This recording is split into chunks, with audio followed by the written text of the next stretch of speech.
Here we are at the chapel last Tuesday afternoon having a sit down in the warm sun, putting the world right, if only it was that simple. Ever since we started these postcards in March 2020, the backdrop of news stories seems to be so challenging.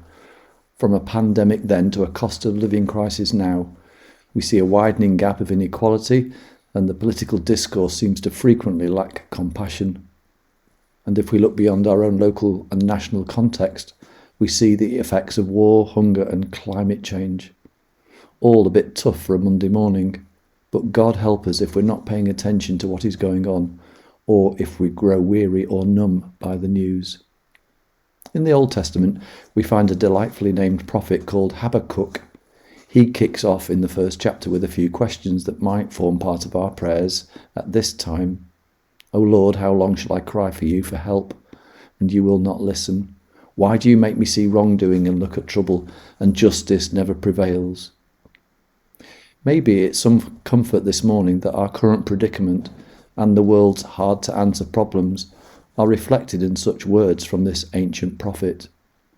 And maybe it's also a gift that the Bible doesn't gloss over this reality, and today's readings help us to live our faith with both a more clear-eyed view of our world's unhappiness and disorder, and the presence of a God who draws hope from despair, justice from injustice, and life from death.